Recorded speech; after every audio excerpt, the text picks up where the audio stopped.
Great.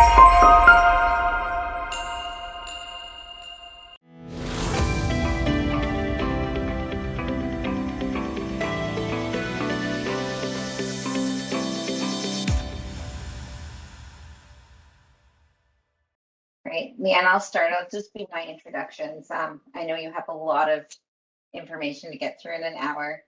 So I just want to say, miigwech merci beaucoup, and thank you for joining us for our health sciences webinars today. Communicating with people with aphasia, an introduction to SCA.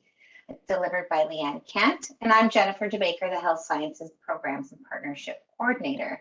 Before I get started, I'm going to do some quick welcomes and introductions. So today, I'm going to ask you to keep your microphone and your cameras off for the duration of the presentation. Leanne will have some videos she will be playing, and there may be some interference if you leave your cameras on, but there will be time at the end to turn your cameras back on and take yourself off of mute in case you have any questions. I know she does have some interaction with you throughout the presentation, so she'll let you know to take yourself off mute or put anything in the chat. I'll moderate it throughout as well. Today, the webinar will be recorded and it will be posted to our YouTube channel at a later date. All of our previous webinars are also on YouTube, and the links can be found on our RS or NoDit website, along with the TV channel for NOSM on YouTube. Again, we will have a question and answer period at the end of today's session, but also feel free to put any questions in the chat or take yourself off mute during the presentation. We want to start by acknowledging the land upon which NOSM is located, to raise awareness of Indigenous presence and land rights, and to acknowledge the colonial history and current history in Ontario and Canada as a whole. The Northern Ontario School of Medicine respectfully acknowledges that the entirety of the school's wider campus of Northern Ontario is in the homelands of the First Nation and Métis peoples.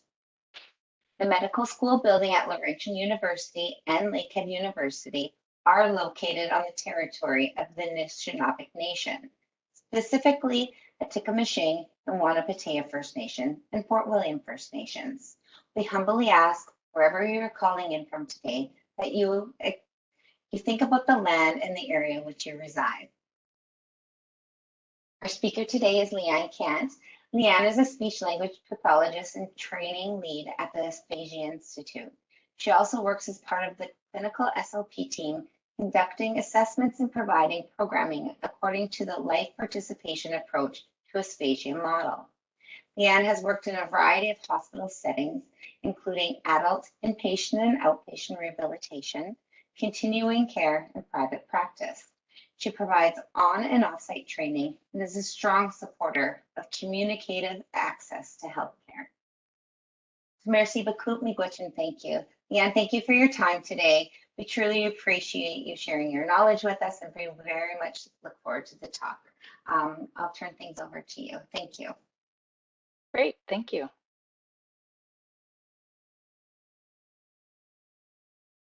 Just get my slides up. Right. There we go, all good? See that? Okay, so thank you, first of all, for inviting me to speak with you today.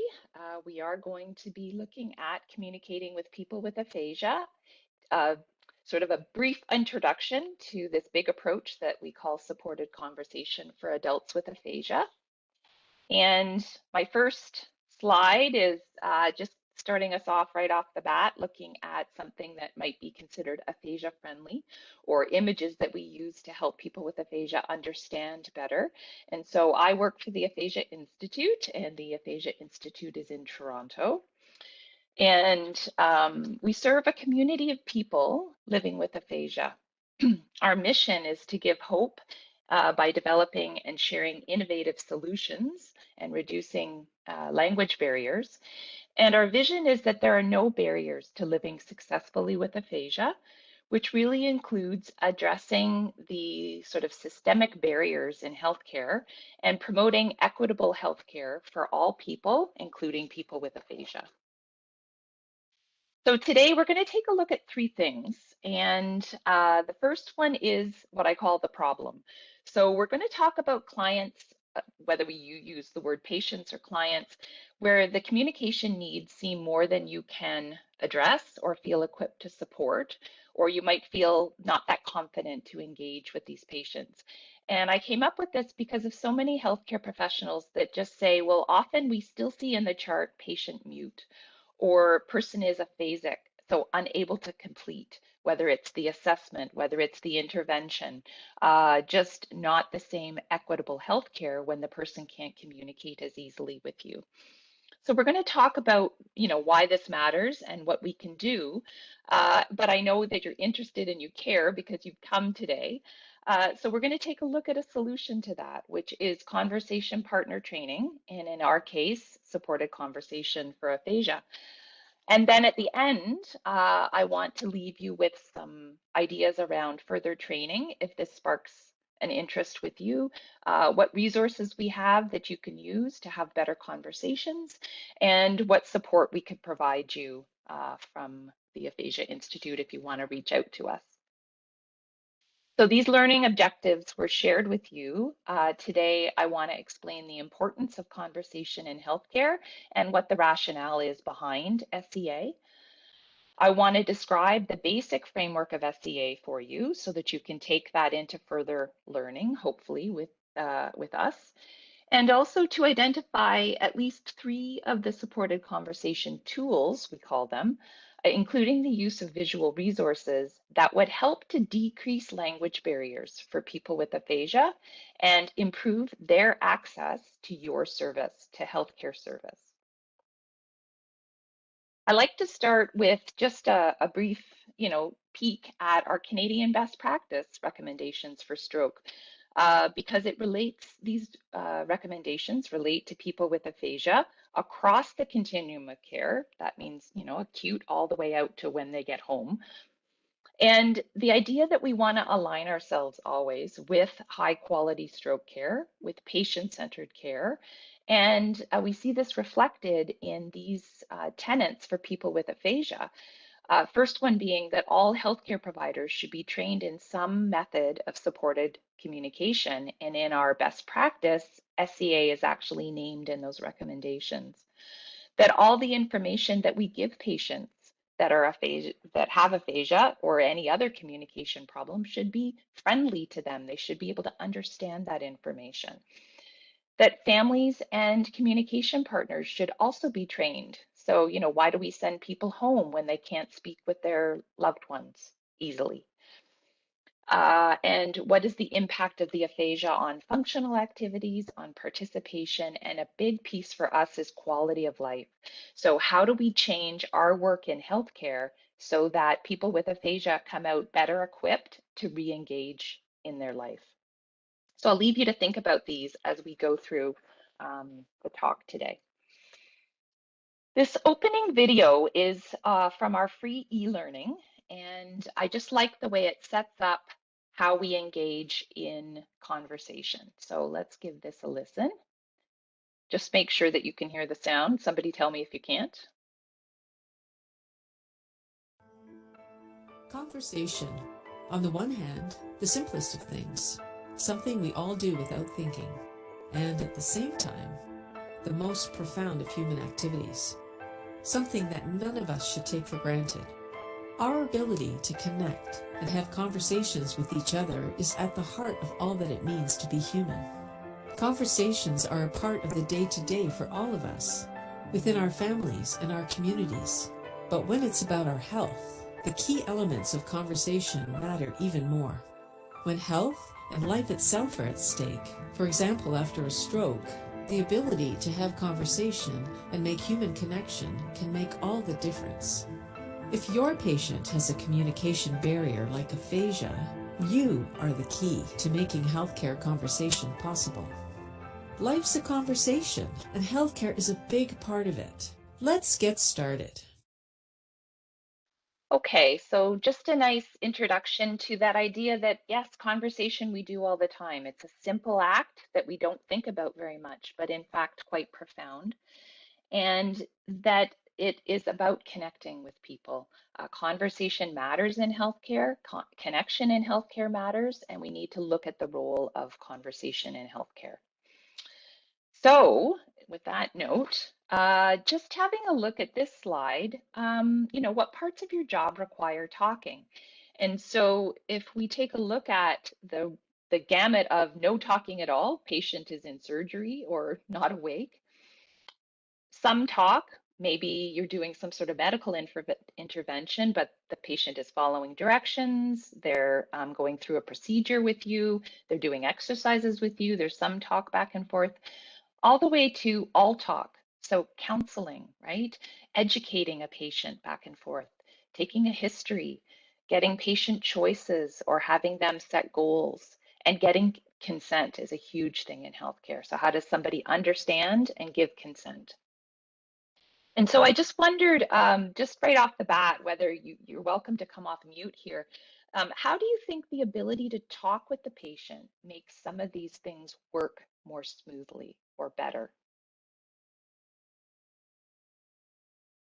If you look on this range, can you see yourself in some of the activities that you do with patients?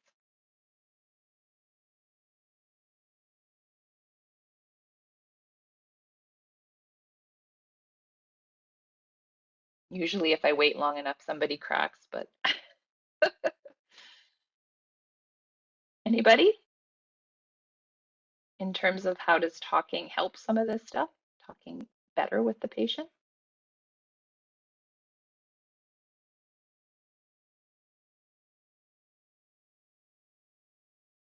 Okay, I'll give you the answer, but next time I won't let you off. Exercises, let's just take exercises. If you're having a proper conversation about exercises, oh, here we go, Nicole. Thank you, Nicole. What did she say? Helps. Can you read that out, Jennifer?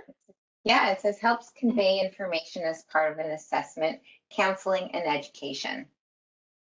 Helps to convey the information, right? So that the information is understood properly. I had a couple examples. Assists with confirming the patient is understanding. Oh, there's the chat. Here, I got it. Or if it's misunderstood, right? Exactly. So how can they follow something correctly if they don't understand it? And we have so many people who come to our center and we're talking about it could be diet, and they go, oh, that's why they told me not to eat that or do that. And they really didn't understand at the time, and so they don't follow through properly. In terms of like goal setting, compliance and a deeper, more meaningful application of goals. Um, Engagement, allowing the patient to report back and forth. And I think somebody's added something. Allows them to be an active participant in the care, which improves outcomes, health outcomes. Nicole's saying it helps identify barriers to care. Yeah, that's exactly right. So how do we know why something isn't working unless we can have that back and forth? So you've absolutely got it that many parts of healthcare rely on conversation as the essential ingredient for good outcomes, good patient relationship, good quality medical care, and we couldn't do our job without it. So here's some of the ideas around the importance of communication in healthcare. We've got being accurate in terms of our diagnosis. We've got the patient ability to adhere to what we want them to do that we know is good for them, and that they participate and say, hey, this is a piece you haven't thought of. What do we do about this? So it's that back and forth. In terms of setting patient expectations, just what's their expectation as part of the process? We don't want to apply medicine onto them. We want this engagement back and forth. We want to keep patients safe. We want them to know why they shouldn't get up. They might fall. We want them to know why and how to take their medication safely. And in terms of team satisfaction, just being able to converse with your patient, being able to pass that patient off. There's a lot of evidence around better communication helps team satisfaction. And of course, in terms of our errors, our medical errors, malpractice. So in terms of Communication in healthcare, I think we'll agree that it's important. And now we need to have a quick look at what disrupts that, which is what I'm here to talk about, the aphasia, right? So the aphasia affects the healthcare conversation and in the way that you are able to care for and interact with your patients. And in a sense, I keep saying this, health equity as well. Do we have better healthcare for people who can engage and talk with us? Perhaps because we've got that aphasic unable to complete, so they're not even getting the same kind of care. We know that a third of stroke patients have aphasia, and so it happens perhaps more frequently than we consider. And a lot of times, if somebody is physically okay after a stroke, they get discharged, right? And we can have these big pieces of communication that don't get attended to. Aphasia interferes with all language modalities, usually. There's some affect for talking, reading, writing, and understanding. Though that's the case, we say that the person's ability to use language and process language is affected, but their intelligence is not.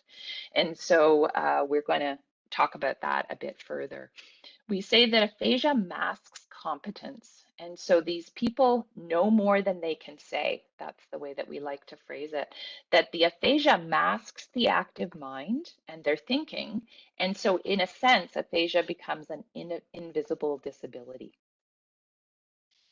So, I wonder whether we speak directly to people with aphasia in terms of them wanting to and deserving to give their own information. And in some cases, only they know the answers to the information. So whether a type of pain is dull or sharp, family doesn't have that information, or some things that we can only guess by grimace on their face. They want to be able to make their own decisions and be involved in their care, but often we speak with the family.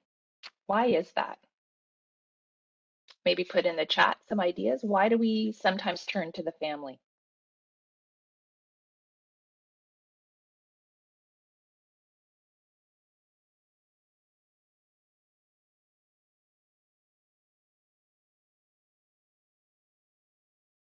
Yeah, So it's easier.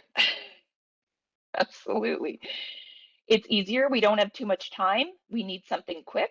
So we turn to the family. Yeah, for sure.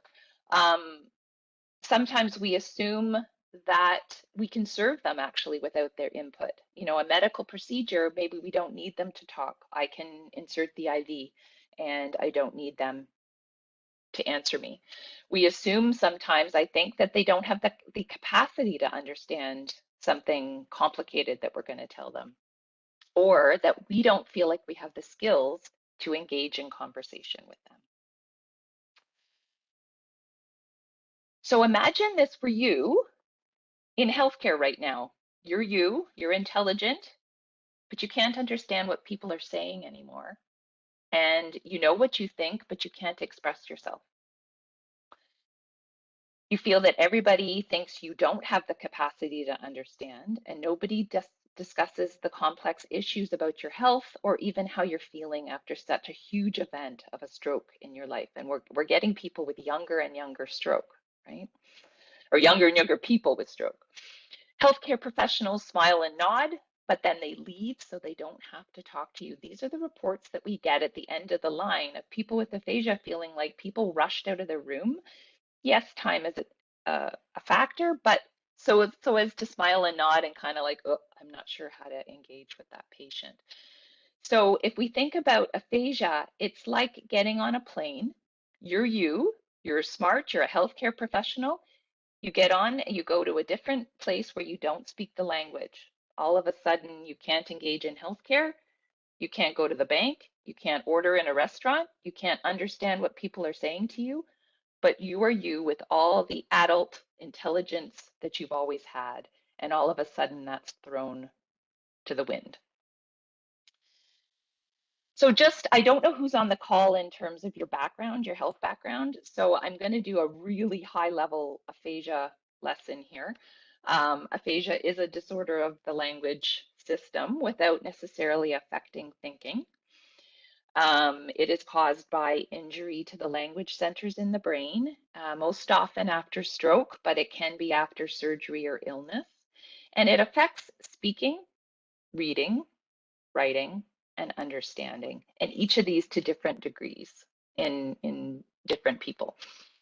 Aphasia in big categories, again, very high level. We have what we would call non-fluent. So in terms of fluency and the ability to talk. So non-fluent, these people have no words, few words, short phrases maybe, and often their understanding is better preserved than the way that they can talk. And within this, we have something called global aphasia, which is really severe in terms of they have a lot of trouble understanding. And often they're the people where you might have a stereotypical phrase like do, do, do, do, do, do, do, do, do, no words coming out. On the other side of things, we have fluent aphasia. We don't see this as often, but it is there. These people have lots of words. They're fluent. You hear sentences coming out, but there will be non-words, words that aren't real. There will be mistaken words there, so that the meaning of what they're saying to you becomes confusing. You don't really understand what they're saying. And often in this kind of aphasia, the understanding is also impacted quite a bit. They have trouble understanding. So we can have a range from mild, somebody just has some word finding problems, like they're just hesitant, all the way up to quite severe.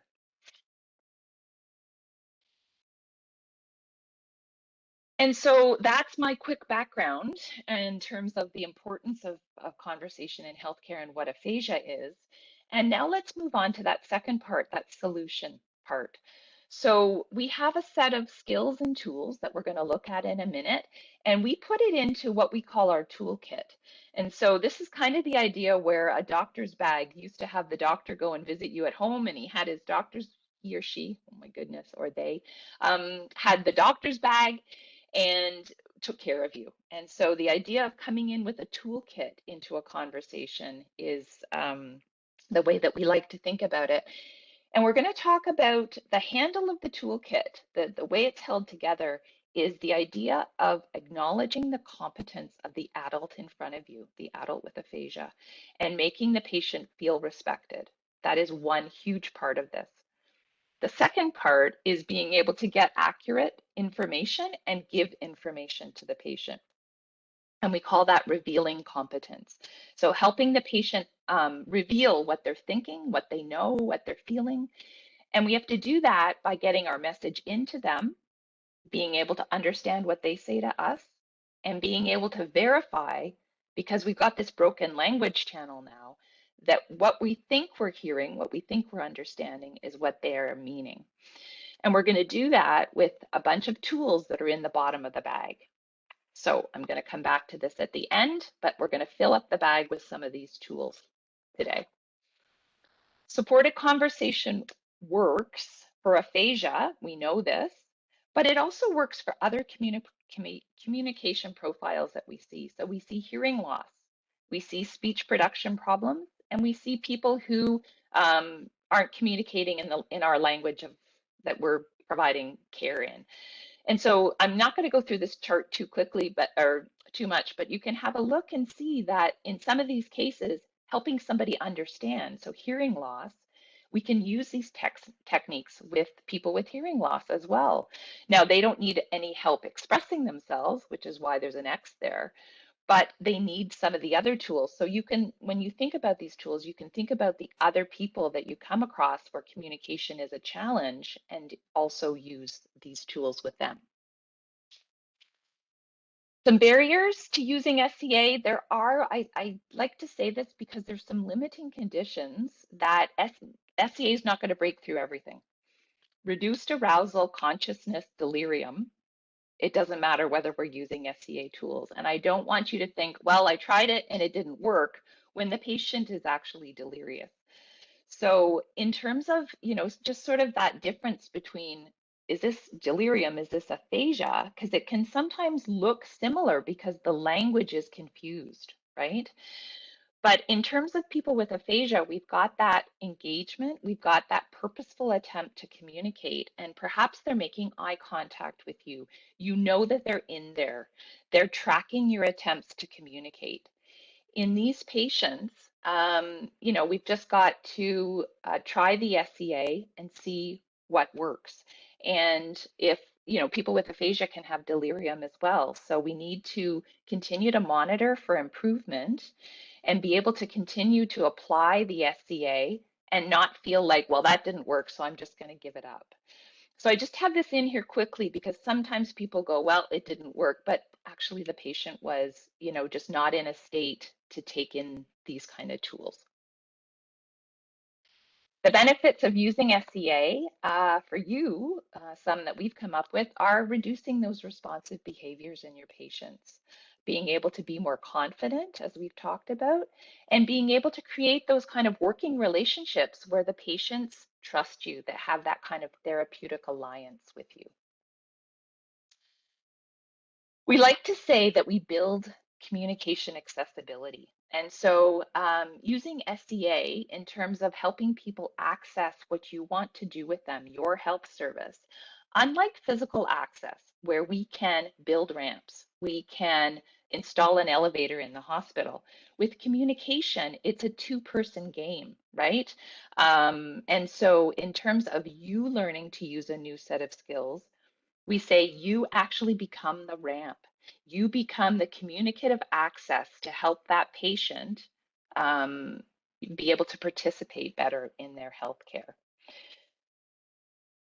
Okay, so running through this, but I want to leave enough time for all of these tools. So let me just quickly check.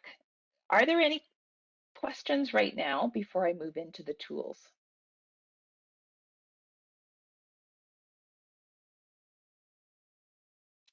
Okay, so if there are, just type them in there and we'll deal with them at the end then. Supportive conversation for aphasia. Got two main parts to this. So we want to think about what can you as a conversation partner do differently. You can acknowledge the patient's competence. You can treat them as competent adults, and we're going to talk about what some of those tools look like. And then you can also do things that help you give information to them in ways that makes more sense to them and get information from them in ways that they hadn't perhaps thought of when they're first struck with aphasia. They don't, we use the verbal channel all the time. We don't automatically think of these other things. So we're going to do a quick video observation exercise, and I want you to think about it in those two ways. The first one is, in the videos, is the healthcare professional treating the patient respectfully? And are they making themselves clear to the patient? Does the patient have a way to answer or ask questions? And are we checking to make sure that the patient understood? So this is take one, again, from our e-learning. And the patient is going home and the healthcare professional is just setting that up. Hi, I'm Judy. I'm a member of the healthcare team. I understand you're going to be going home today. Yes, we are. Very much looking forward to that. Oh, that's great. So I know you've had a stroke and you're going to be going home on some new medications. The medications that your wife's going to be going home on are very important. They have to be taken exactly as they're prescribed, and they have to be taken every day. And for now, the doctors are saying that these medications have to be taken for the foreseeable future. There's two new medications. One of them is an anticoagulant. It's used to keep the blood thin and prevent future strokes. And the second medication is used to control her heart rate. Again, it's to prevent future strokes. I've brought in some information sheets here that I'm going to give you if you have any questions. Okay, thank you. I'm sure I will have some. Okay, great. Thank you.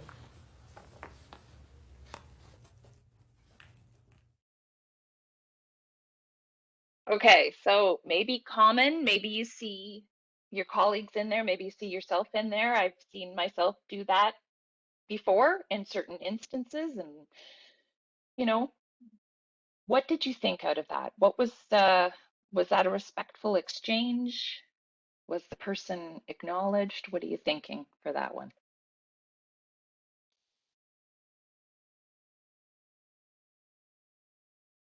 The healthcare professional was more directing their attention to the spouse instead of the patient and talking to the spouse before the patient, even not even looking at the patient. Right. Yeah. Came in and said hello, but then very quickly moved to, okay, she's probably just got a few minutes and it's easier to speak to the spouse and even hand the spouse the follow-up information. Absolutely, Krista. Thank you for coming off mute. We see the patient, Christine, looking confused and kind of aggravated, to be honest. So let's take a look at take 2 of this with a little bit of conversation support. Let's look at what that could look like. I understand that you're going to be going home on some new medications. The doctor's prescribed 2 new medications. The first medication, it's for your heart. And it's to make sure that your heart is beating in a regular way. We don't want to have things too fast or irregular. That wouldn't be good. The second medication has to do with your blood and the way your blood flows through your arteries. Want it to flow through. We don't want any clots. That wouldn't be good. We want to prevent future strokes. Both medications are important, and you have to take them exactly as they're prescribed. The medications have to be taken every day, Monday, Tuesday, Wednesday, Thursday, Friday, Saturday, and Sunday. Every day you have to take those pills. And for now, the doctors are saying that you have to take the pills always for the foreseeable future, right? That you're going to be taking these pills for a long time to come. Okay. So now what did you notice? Let's do it in the 2 sides. Let's do acknowledging competence. So the respectful side of acknowledging the adult in front of her. What was different on this one?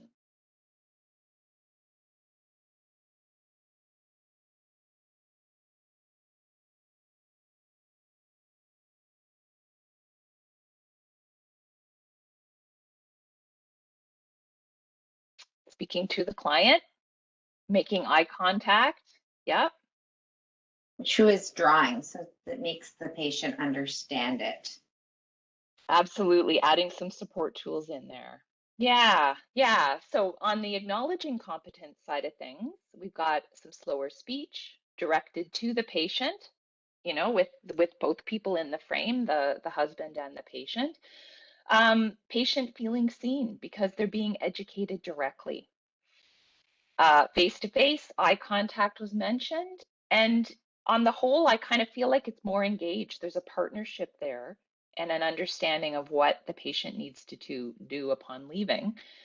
And then as Jennifer was saying too, there's some things that were done for tools to make sure that the understanding happened, right? Now, we didn't see as much back and forth in this video, but in terms of getting the message in, there was some pausing, using that plain language, not the medical jargon that we get used to using. There was some gesturing, using the hands to sort of support what the mouth is saying. Writing some keywords down, some symbols, so that the information is easily understood, and just a couple simple pictures, right? And so the one thing to think of, we always think time, we don't have time. That explanation took 22 seconds more. And yet, I don't know about you, but I feel like there's a whole different feel to something like that. And so we need to think about these tools in what could we put in and start to use that doesn't actually take that much more time, especially for getting information into somebody, okay? So let's have a look at what these tools are going to look like. So the first general foundation is we talk about setting up for success. Distraction is terrible in healthcare. It's noisy. I get it. Beepers going off everywhere. With people with brain injury, with aphasia in particular, eliminating distraction as much as possible, noises, other people, too much material around is foundational. Whether that's drawing the curtain, taking the time to do that, whether it's getting that person to a different room for a really important conversation where you need them to understand a lot of information is foundational. Being able to give them enough time, that little bit of pause time to understand what you're saying. And right now, in this hour that I'm running through, I'm not giving you the pause time, but you need to do that with your patients. Think about how much we take in, and we need to do it just with a little bit more time. Becoming an observer of your patient, facial expression, posture, eye gaze, their natural gesture. You're going to be looking for clues from them on what they're trying to say. And so not focusing on the word errors as much, but on what you think the intended message might be. And that's going to give you more clues. In that first big side of things for supportive conversation, acknowledging competence. Are you treating the person as competent? Well, what can we do about that? And these are just the first few ideas. We've got a lot more when you come to train with us, or if you take some of our e-learning. But speaking naturally, using an adult tone of voice, sometimes we get kind of kiddish with people who we think aren't understanding us. Normal loudness doesn't help in terms of aphasia. And so just letting the patient know that you recognize they are an adult by being able to speak naturally as you use these tools is really important. Being able to speak and interact directly with the person, which we've talked about. And if you can't do that, so that's not always possible, let's be realistic. What do? We ask permission.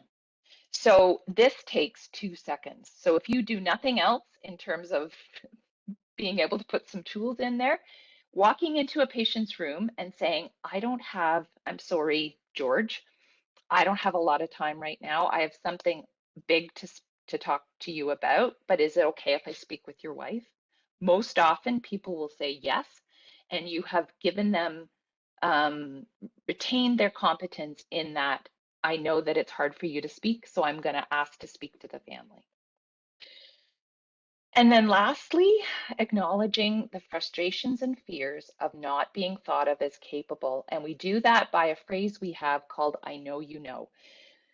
It's the idea that I know that you know what you want to say, but it's hard to say it. It's hard to communicate it. But I know you're in there, and it can be said different ways. I know you've got the thoughts, and it's hard to say it. And being able to front end a conversation with this, or when conversation breaks down and it's hard to understand each other, to be able to look at the patient and say, I know you know. It is, I cannot tell you how much gold it is. It develops the relationship and it preserves it. And so let's take a look at a really short clip on what that could look like.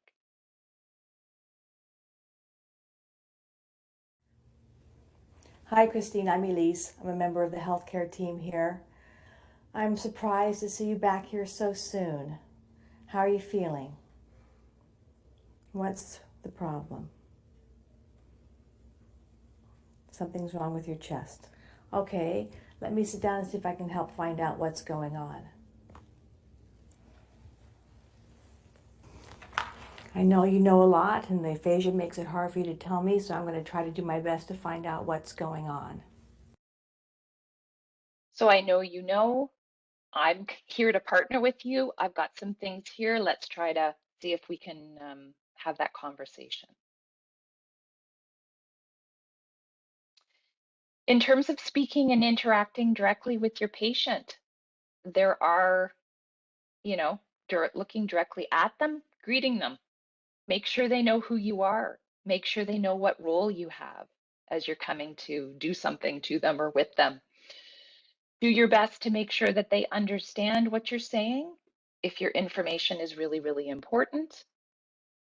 And if you need help to find out specific information, we need to ask permission. So again, let's just have a quick peek at what that might look like. You know, I saw her take her pills when she first got home, and I just assumed she kept taking them. Okay, so, something's clearly happened and it's caused you to stop taking your pills. Let's try to find out why. So this back and forth between I hear what the husband's saying, but I always go back and I give full direct conversation to the person with aphasia. I've brought some materials I'd like to use. I know you have had a stroke and it's difficult for you to communicate, and I think some of these materials would be helpful. Here, two people in the frame and you're talking to both of them. So sometimes it's just about positioning. Okay. You know, I saw her take her pills. All right, that's my quick run through acknowledging competence. Revealing competence. Now we need to be able to get the message in, be able to help them get their message out, and be able to verify that we understand what they're trying to tell us. Okay. In terms of message in, there's a couple things that we can do. We need to change the way that we talk. We need to speak in shorter sentences, a little bit simpler, not simplistic, and pause a bit between our ideas. Okay. Also an expressive voice in terms of highlighting certain pieces that we want somebody to understand. So if I came in and I said, hello, my name is Leanne. I'm your speech therapist. I'm going to take a look at your swallowing, and I might stress and pause on certain words that highlight what I'm here to do. I'll be adding gesture in. It helps people understand. So let's take a look. I think they talk about going home on medications, and you'll see Judy highlight you're going to have 2 medications. It's just about a slight change to the way that you talk. I understand that you're going to be going home on some new medications. The doctor's prescribed 2 new medications. Right? So it doesn't have to be long and drawn out, but it does need to have just a slightly slower pace to it. And we've got to really look at how fast we talk as health professionals. Half the people we talk to probably don't understand us because we're going so fast. We do have to slow down a bit. I understand. In terms of a couple other things for message in, now as you're talking, we need to add those visuals in. So what could we do? We can gesture, we can use our hands, we can use our body for things that help the patient understand us. So you'll see in these clips, they talk about, does your heart hurt? And they just put their hand on your heart. Does your heart hurt? Or, I'm trying to think of another one. I know that communication is hard for you. And I use this sort of just coming off of my mouth. Communication is hard. Thumbs up, thumbs down. We need to think of the gestures that go with what we're trying to talk about. Does your chest hurt? That you're a competent adult and that you can make decisions for yourself. Right? So I know that you're a competent adult. She's just sort of using her hands to talk as she delivers the information. So let's say they were coming in to do blood pressure, right? I want to take your blood pressure, gesturing to the arm. I'm going to do it now, just giving a gesture about now, and I'm going to be doing it again in 2 hours. This takes us not much extra time at all with somebody. We can also write keywords and draw people's attention to the main idea of what we're talking about. Does your chest hurt? Do you have pain in your chest? No. Let me just take that out for you. No, you're not having pain, okay? All right. Does it feel that your heart is beating too fast? Okay. Yes. All right. So there is something going on with your heart. Okay, so just writing the word pain, right? As you're asking these questions, you can be doing that on a whiteboard. You could do that on paper, not so much in COVID right now, but whiteboard or on an iPad whiteboard screen. And then using pictures to focus one at a time. So having some picture material helps a lot, and I'll show you what that might look like. beat regularly and smoothly, Oops, and the sorry. blood Wait, flowed through your body. catch it.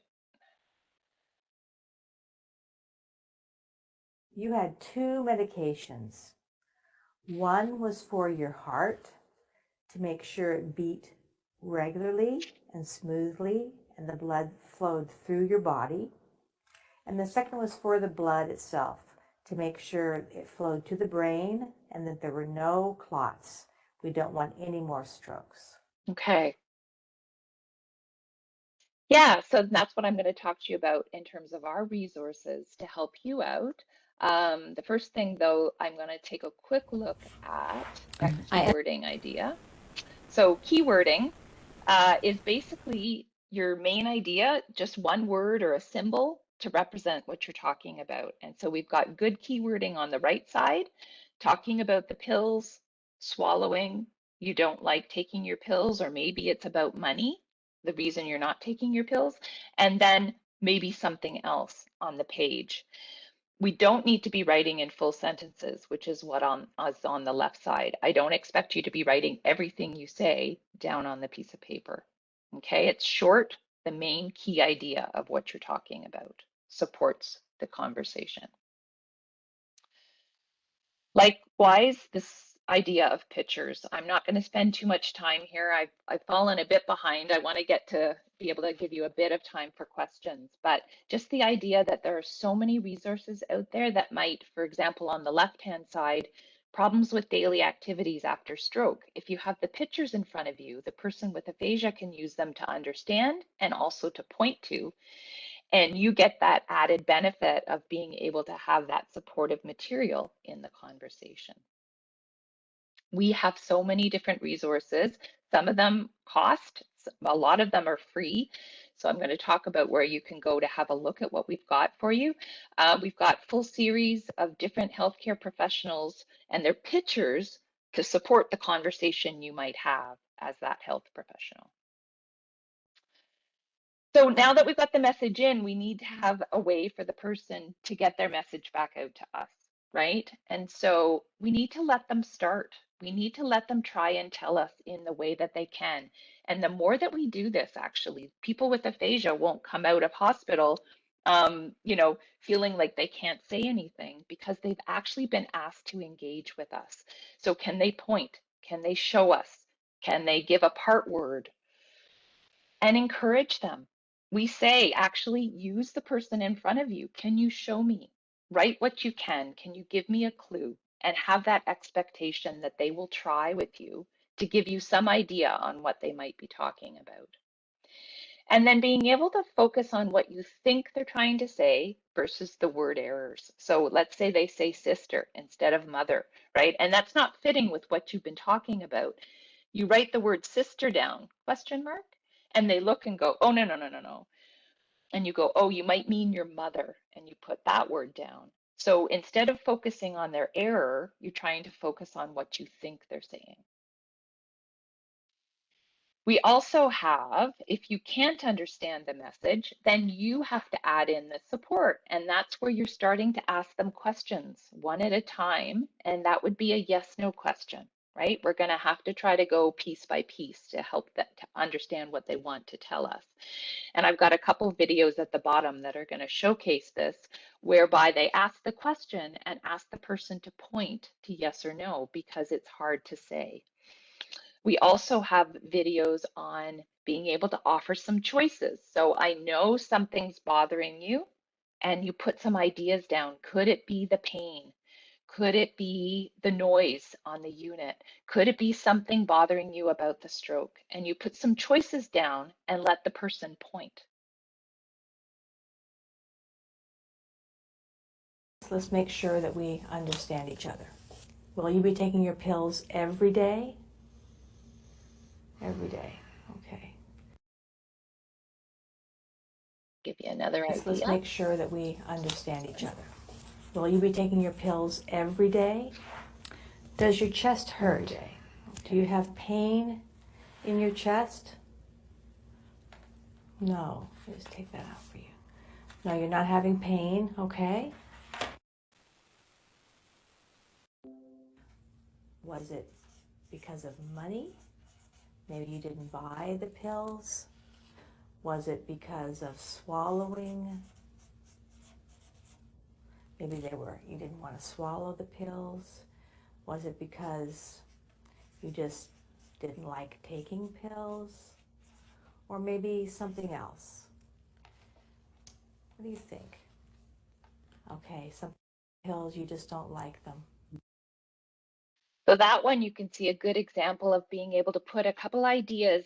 They can't say very much, but you're thinking about what it might be, and you put down a couple key ideas and have them be able to point to it.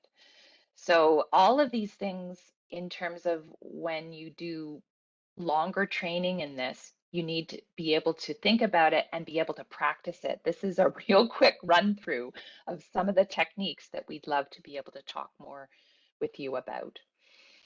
Always having that yes, no card. So people with aphasia will say yes when they mean no. So the head nod will be not accurate. And so being able to point really reinforces, okay, no, I mean this, yes. And so these are resources that are available from us for free, and I'll tell you about that in just a second. The last piece of this, I've got just a couple more minutes and then I'll turn over to questions, is verifying to make sure that you've understood. And so that is repeating. So let me make sure I understand correctly. You're telling me that, and then you might either go over it again verbally or even write down an idea or two. Let me tell you that you are feeling pain. The pain is coming and going, and that it's worse, like it's really bad right now. So you just go and verify back over again what you think they're trying to tell you by adding in gesture, written words, and or pictures. Okay. And I'm going to not do that. Let's make sure that do this video.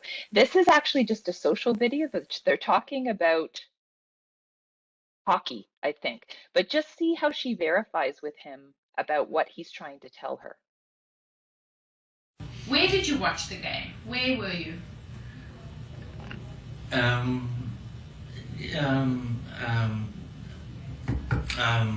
Anything you can help me with?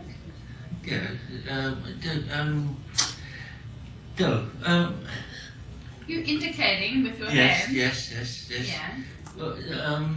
Yeah. Okay. Were you at your home? Yes. Okay, so why don't you show me this way? You were at your own home. Yes. Okay, so you were at home. Yes. I'm going to check that out though. So you watched the hockey. You did watch the hockey. And you watched hockey at home. Yes. So she just verifies you did watch the hockey, right? And you did that at home. She interpreted his gesture to mean something, and then she checked it out. So I want you to try this out. Upon leaving here, make sure you know what we're talking about in terms of acknowledging competence. I know you know, speaking directly to the patient, asking permission when you can't, and try one of the in tools. Change your talking just slightly, a little bit slower. Maybe add some gesture in.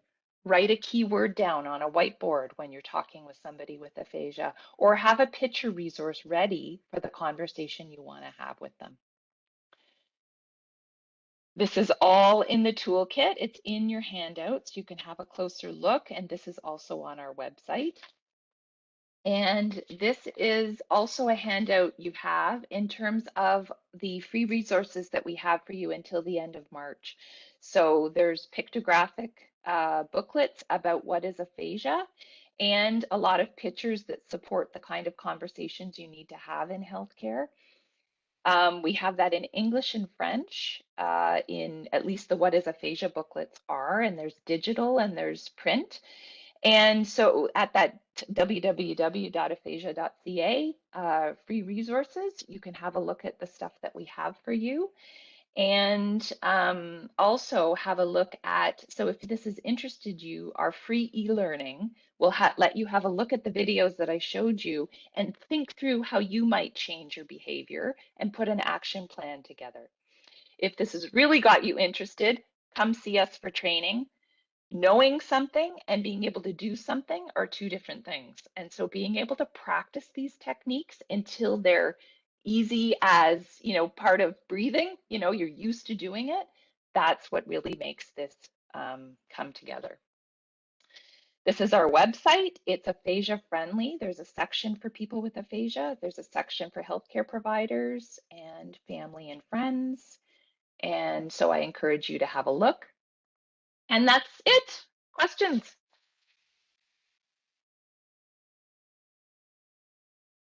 Feel free to take yourself, put your videos on, take yourself off of mute, have a discussion.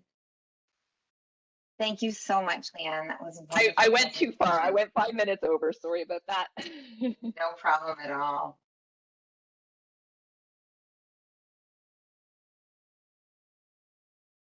Do we have mostly one kind of professional on the call, or like SLPs or other professionals?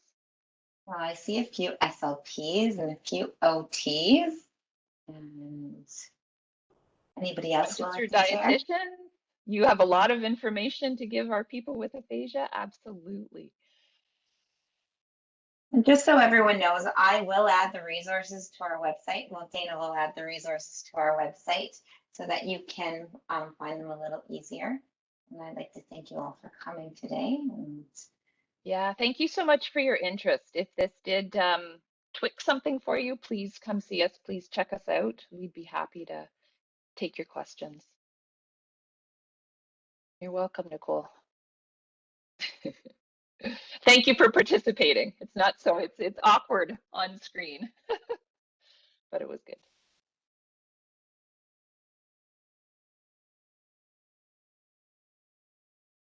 no questions?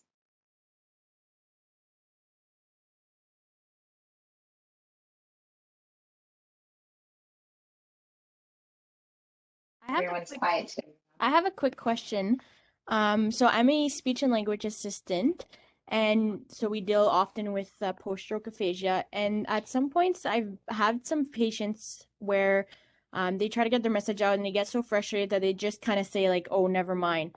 At what point do we keep trying to get their understand their message, or do we like respect them and go see them at a later date, or what approach would you take for when a patient decides that, okay, I can't get my message across, that's it? Yeah, a super question. And we don't want to push them so far to the point of frustration. But I think that this whole methodology is about right from the start, how do you engage with them as a partner? If you go in more with this method as communicate, it's the two of us in this conversation, right? And the acknowledging competence, I can see it's frustrating. I can see that it's hard, but I'm here to support and I want this to work. That's one thing. They also get very used to, if we think about health professionals coming in to talking to them and in not a supportive way, they get used to kind of going, forget it, forget it, forget it. And so if you are trained to use these tools, you do give it a try, right? And then, they give you this isn't working. I would try a little bit, but try and point, try and show me. And if they get really frustrated, then you do leave it. You're not going to go past the point of frustration. But I think setting it up as we're a partnership and having more health professionals trained so that they don't have those bad conversations as examples gets us further ahead, if you know what I mean. Thanks, Krista.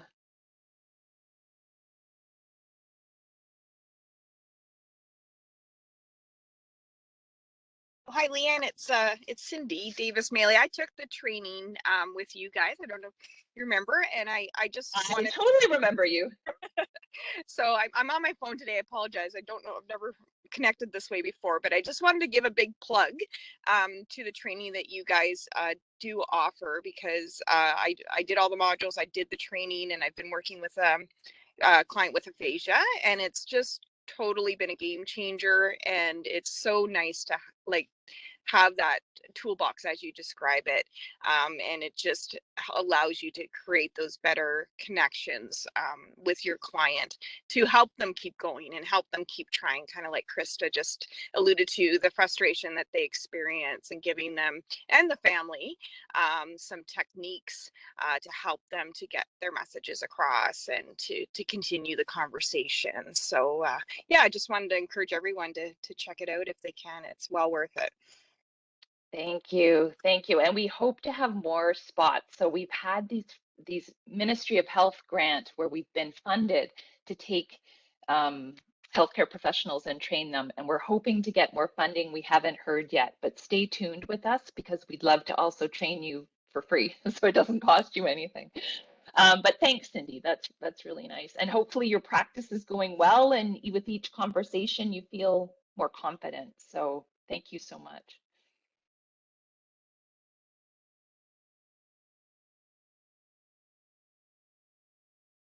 Any other questions?